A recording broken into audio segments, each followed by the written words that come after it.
And I believe we are live. All right. Hi, everyone, and welcome to this Devtoberfest session on Tuesday, the UI Day. I'm Nico, developer advocate at SAP, and I'm joined today by Marius Freitag, who will talk about the SAP Fiori Elements flexible programming model. So I'll hand it over to Marius. Yes, thank you. So again, as said, I'm Marius from Fiori Elements for OData v4, and I have the great opportunity to show you today how to go outside the lines by creating a custom application with open source development tools, but still using SAP Fiori Elements and the flexible programming model, or FPM for short, because it's shorter. So what I'm going to do in this session is give a very quick and brief overview about Fiori Elements and what the benefits for you are. So basically what's in it for you. But then I want to dive really into coding, generate an application from scratch, and try to create an application and implement some features that we set for ourselves as a use case. So when you hear Fiori Elements or think about Fiori Elements, you probably also heard about floor plans, some kind of page templates you can use for your UI5 applications without having to code or custom code anything. So you can just use them out of the box without having to write a line of code. The way you can still adapt this to your use cases, to your data, is by using annotations. In our case, OData v4 annotations. It's some kind of declarative metadata which describes on this abstract level how the application should look like. Things like consumption hints, semantics, or behavior definitions, as can be seen here. So this is still not on the coding level. This is still on the abstract data model level. And this is meant to already cover most of the business scenarios. So most applications can already be developed by just doing this without having to write custom code. But of course, that's never enough. So Fiori Elements can't support everything that you will ever do. So we also provide the flexible programming model, the FPM, which allows you to be, as the name suggests, be a little bit more flexible, also add custom visualizations, custom logic into pages, or even use completely custom pages. So looking at this application, we see a lot of things are going on here, a lot of visualizations. And we have, for example, a custom column, a custom header facet, a custom section, or even a custom page, which is its own pair of view and controller. You can really do whatever you want to do. But we even went one step further by also providing building blocks. Building blocks are this kind of reusable artifacts that are metadata driven, just like the floor plans. But you can also use them outside of floor plans. You can use them in your custom applications. You can use them in your custom extensions. Basically, everywhere you can use them. They're mainly functionality that is extracted from the floor plans. So things you also see in the floor plans are usually also available as building blocks. Typical examples are like the filter bar we see on the right side, the table, or a form. These are, by the way, also examples coming from the FPM Explorer. Some kind of living documentation we'll also see in a few minutes. So in a nutshell, and that's already the last slide before the demo, Fiori Elements is about developer productivity. There are just so many things you don't have to do when you use this framework. Fiori Elements also produces enterprise-ready applications. There are things like accessibility tool support or general stability that it just gives to you for free because there are hundreds or even thousands of applications using this framework. So we're pretty sure that a lot of those things are just covered. There's also the amount of UX consistency because you don't create your pages yourselves, but most of them are actually standard pages which are generated by us. So they're adhering to the Fiori guidelines. And there's a rich tool support. We do, for example, have the SAP Fiori tools, which is some kind of extension to Visual Studio Code or the Business Application Studio, which has a graphical kind of way to configure and develop your applications. But we also started with open sourcing parts of this tooling to also make this available to the open source world and to be, ask the community to be even more creative with what you can do with tooling. So to see all of these benefits in action, I want to propose a demo use case, which we are then trying to implement. So what we're looking at here are some low fidelity mockups of a travel application. Just imagine we want to have an overview over all the flight travels booked for our organization, maybe to see which carriers we use.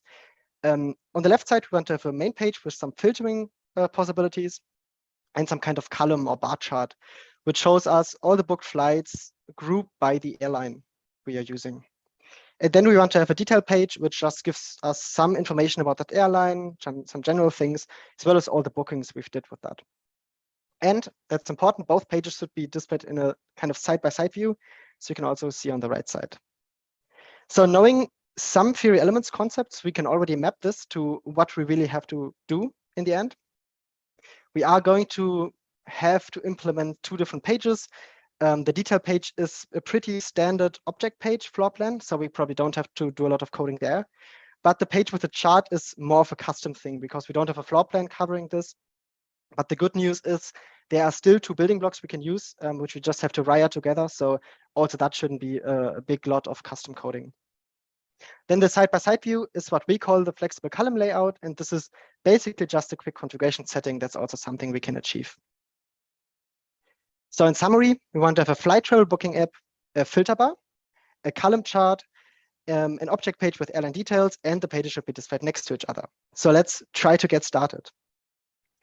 For this demo, I'm using Visual Studio Code as a local IDE. I have the Fiori tools installed as extension. And I really want to start with this empty project. There's nothing here, as you can see.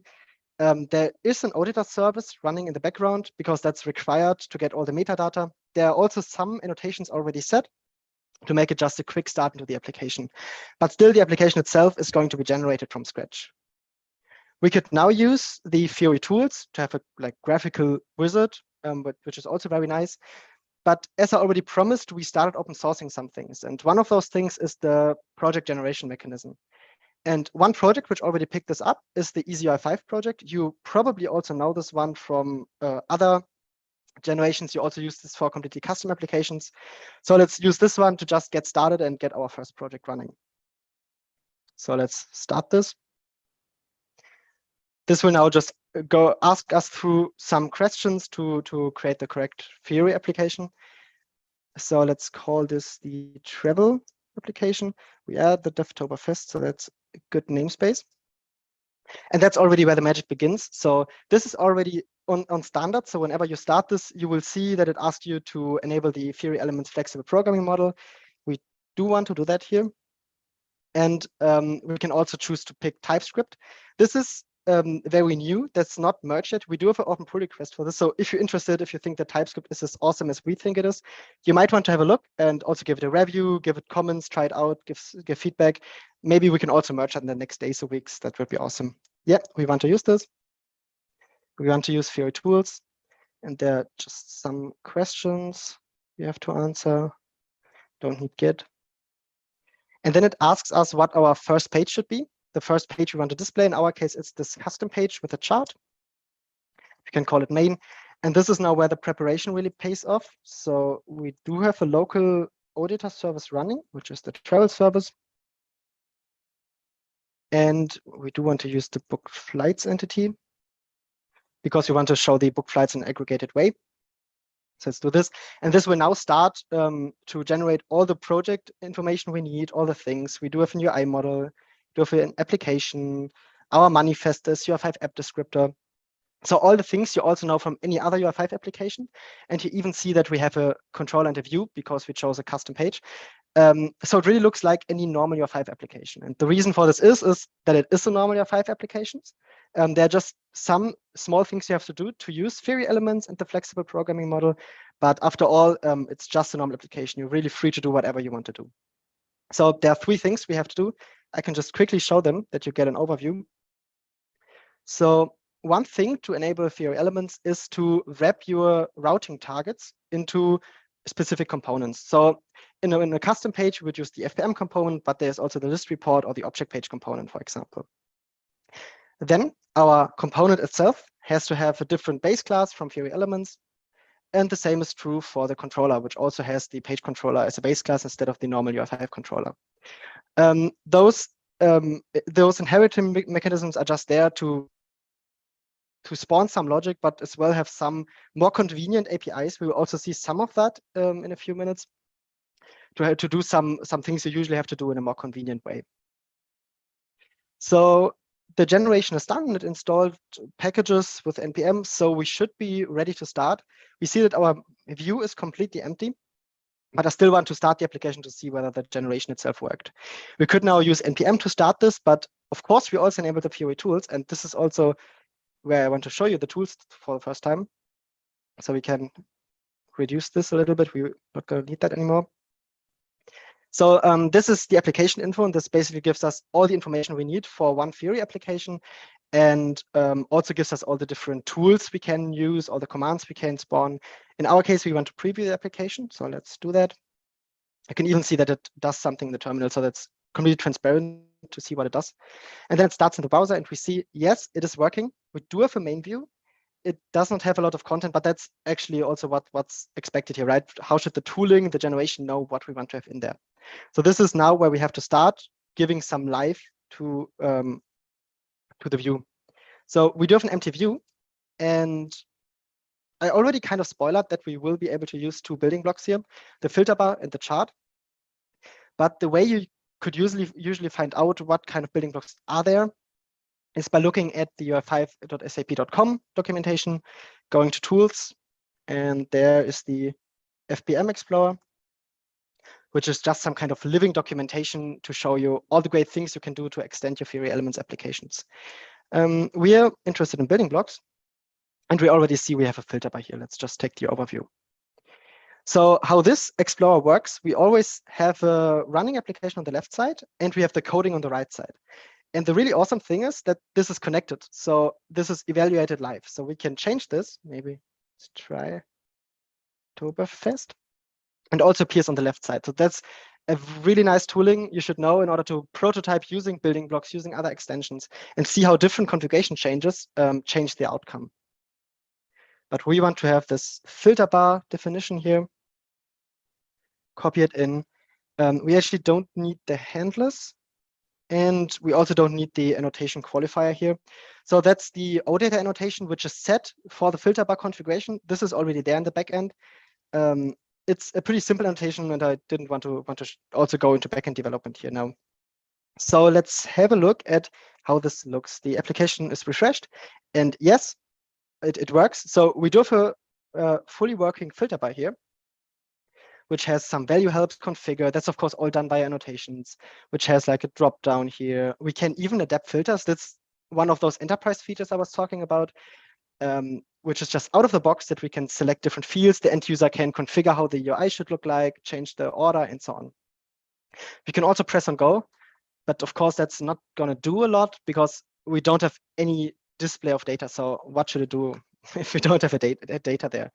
So that would also be the logical next step here. The next step by adding the chart. So you have probably also seen that we do have a chart building block as well. It even shows a nice bar chart here. That's also something that we want to achieve. But I want to do it differently for the chart because until now, I just added the annotation already beforehand and it just worked magically. Of course, nobody will believe me that you can just add a chart and it's there. So I also want to show you how to create the actual annotations for this. So how to make sure that it displays the correct data. And for this, we can use the Fiori tools again. There is something which is called the guided development. Just as the name says, it's basically a collection of guides for common development tasks, which really shows you how to do those. So what I want to do is add a chart building block, which is there for custom pages. We can directly start this. And this now just is like a wizard-like approach to just run us through the steps that we're going to need to do. So we have to add an annotation for the chart and then add the building block. And for the filter bar, the first step was already done, and we only had to do the second part, but now we have to do both parts. So the questions here are pretty simple to answer for me. So we want to show the book flights. Let's just call it my chart, doesn't really matter. The title should be book flights. I think I don't remember the mockup, but let's hope that's correct, by airline. And as a chart type, we want to have a column chart, and we want to measure the count of flights and group by the airline ID. It directly generates the EDMX annotations here that we are going to need for this.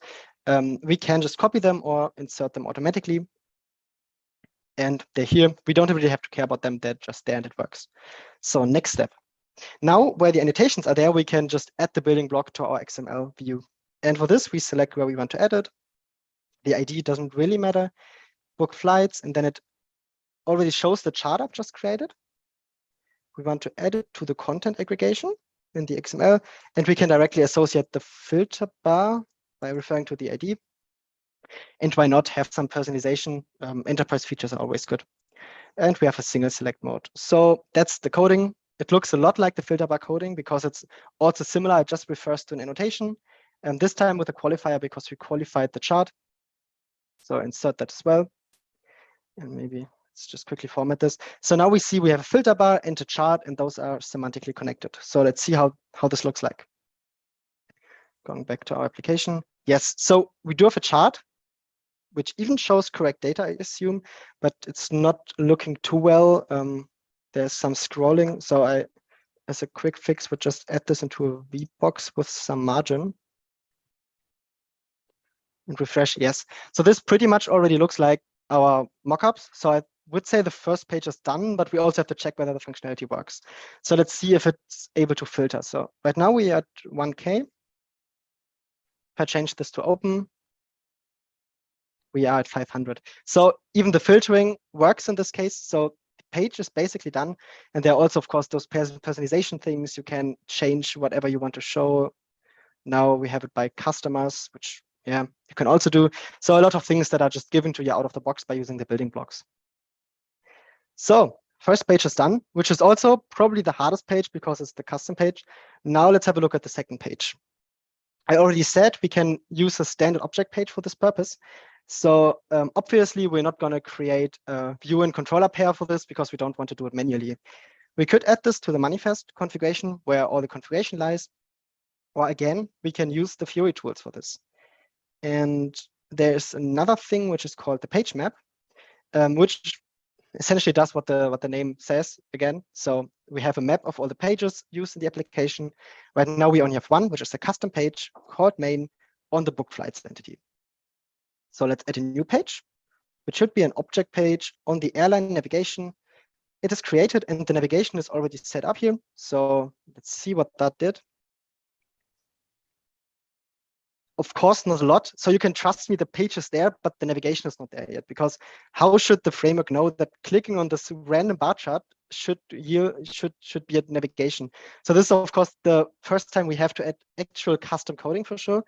But knowing that we have some building block APIs and extension APIs, that should also be quite simple. So let's try to do that.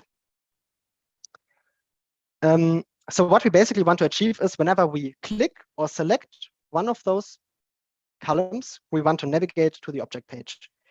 And so the obvious thing I would look for is some kind of event we can listen for.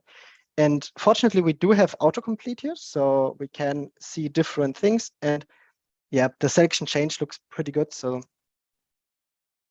let's implement this. And in the controller, we now need our event listener, of course.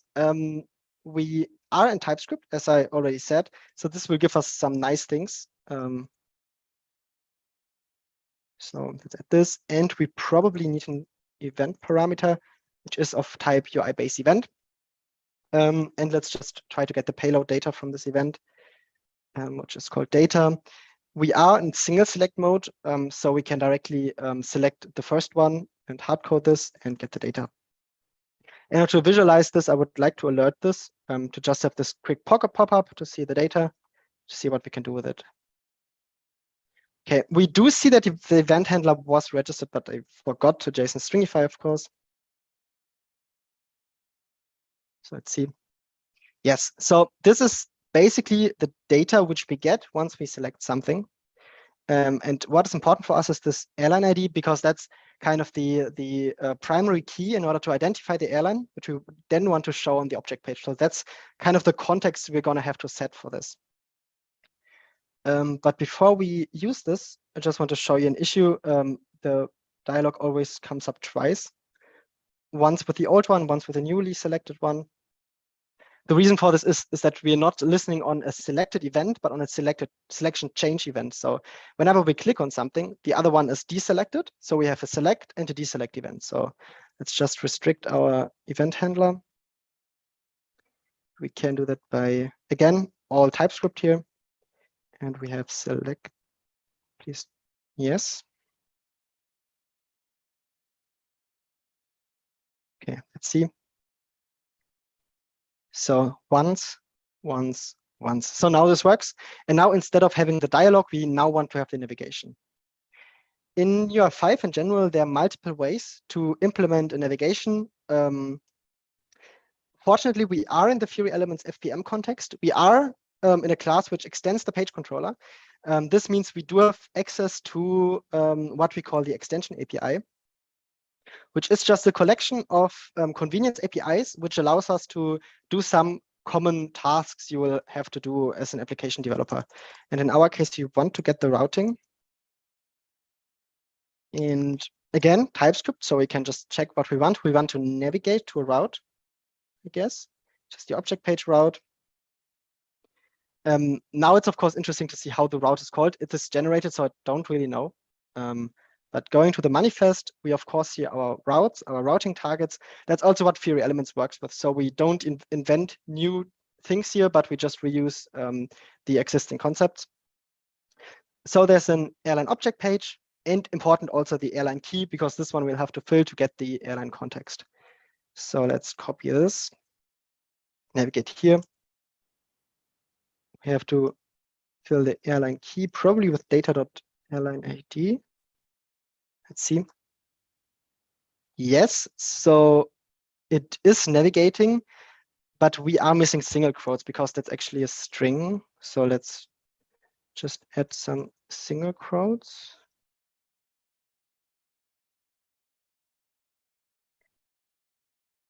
Okay, we will have to go back. What did I do wrong? Yeah, we're missing closing brace. Yeah, so let's see.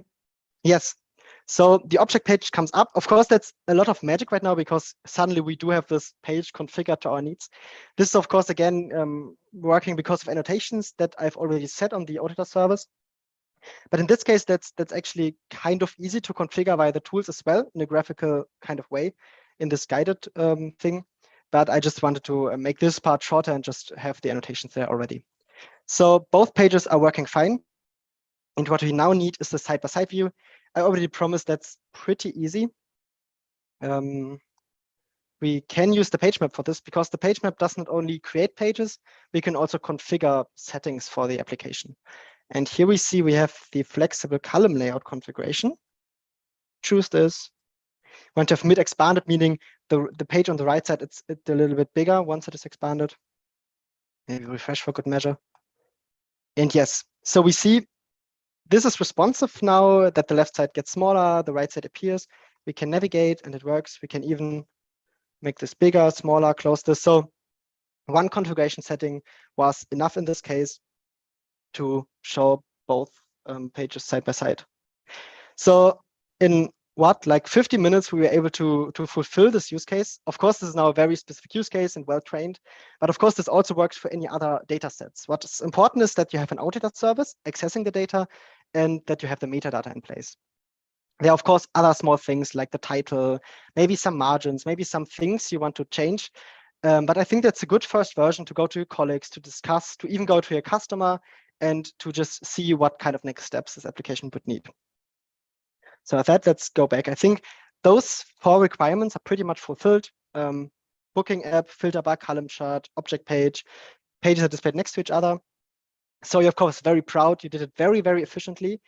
So you go back to your customer and you show it to them. And then they tell you, oh, wait, I forgot something. I also want to display a map of the airline base of that airline on the detail page in order to see where the airline comes from, where its base location is. Might influence some decisions. Sounds like an easy requirement. I think we all get what the customer wants, but this might be the moment where you start to panic a little bit because you didn't really create the object page by yourselves, right? We just generated it and then it was magically there. We have some annotations, all right, but we didn't really choose there's like the sub M table, there's a header. So this is all done automatically. Remembering the flexible programming model, we can see that there's still a way to do this. So we can extend existing floor plans. In this case, we will need a custom section because we have one section on the object page showing the table, and we just need another one which is custom where we can do whatever we want. So let's also try to do this. The page map is even more versatile than we thought because we can also go inside of pages, which then shows us the general structure. So in this case, we do have one section which is called travel data, which has a table, some columns. which we could also change here. But we want to add a new no, that's the wrong button, a new section, which is a custom section. Let's just call it map. We could also directly internationalize this, doesn't really matter. Create a new fragment, call this fragment custom map section, and anchor it before the travel data. Have it just on top. So let's add this. It's doing its stuff, and we see that a new fragment was generated, which just is just any XML, your blank canvas, you can do what you want to do with it. Right now we display a text, so let's see if that text appears. And yes, it does. So now we can do anything that we want. Of course, specifically for this use case, we want to have a map. Maps are kind of tricky. They are in JavaScript and HTML. Of course, multiple ways to do this. We could embed Google Maps. We could embed things like Leaflet or any other library. We could just custom code a control. I want to make this very easy for this demo. Just copy in some magic, and use a fragment. So this fragment just magically shows an image of a map based on the airline key which is selected. Doesn't really matter how this is implemented. The general idea is you can do anything here. You can really add any control, any custom thing you want to have. So let's see how that looks. Look at European airlines. Yes, so it shows us a map. Let's say it's in Brussels. You can also change, and it's depending on the context. So yes, check, next requirement done. We can go back to our customer. This was now like 1 or 2 minutes, adding a new thing. Of course, again, very specific, very well trained. But I think you get the idea that you're very, very flexible with this. You can use your own pages, but still reuse building blocks. You can use standard floor plans, but still add your custom things. And you're very flexible to add whatever pages you want to add and whatever navigations you want to add here. So again, going back, yeah, we got this new requirement. I think that's fulfilled as well. So we did all of those in this quick demo, and we were also very efficient about this. So not a lot of custom coding. We didn't have to reinvent the wheel, and we're very consistent because this mainly follows Fiori guidelines because we're not really creating any controls. We're just reusing things that are already out there. So with that, there are 3 things I want you to take away. One of this is Fiori elements and Fiori tools really accelerate your app development. Many things that you get just out of the box. On top of that, the flexible programming model offers full flexibility. You can create custom pages, use standard floor plans, but still add custom sections to it. You can change the navigations. You can really combine how you want to combine this. And you can grow as you go. So you can even start with only custom pages. And once you realize you might be able to reuse something, just do it. And probably everyone will find something, some building block that makes sense to just use instead of reinventing the wheel. Last but not least, there's a growing emphasis on the community and on open source. I already showed the integration into EasyUI5, for example. There are also other things which are already open sourced and other things that are planned to be open sourced. And I already mentioned this pull request on the generator. So if you're interested, maybe have a look at that and try if you can, also add your comments there. And otherwise, we're always very happy for anyone to approach us for questions, use cases, any ideas how we can make this better. For all of you, and then also for all of us to grow the overall community. So with that, I want to thank you for your attention, and we can see if there are some questions. Are there questions? We had one person asking for you to show the OData service. Well, it probably wouldn't fit into the scope. If we have some kind of link collection, I will be able to link the repository maybe so that you can have a look afterwards. What we basically used is the object page configuration, which is pretty standard, the selection fields configuration. And the more complicated thing, the chart one, is what we created. But I think we'll be able to maybe send the repository later on. Yeah, sure. Yeah, we'll put it in the description. All right, we have one question. What about the existing Fiori Elements applications? Can we import those to VS Code and follow the approach of flexible programming model being showcased here, or do we need to start fresh? Yeah, so this is kind of twofold question. So one, tooling, yes. So you can import your project, maybe also create in the web ID in the past.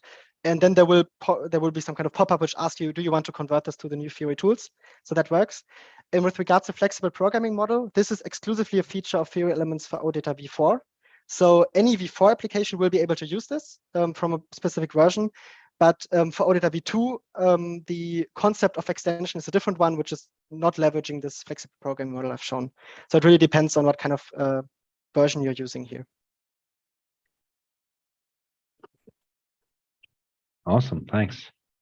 And with that, well, people are thanking you for your demo. But other than that, we don't have any more questions. So great job. Okay, perfect. And I guess, of course, if there's anything afterwards, you can also contact me. We can try to solve things. Let's see. Definitely. And we also have in the SAP community groups, we also have the thread with the event. So you can also post questions there. Feel free to do so. So thanks everyone for tuning in, and talk to you next time. Thank you. Bye. Bye.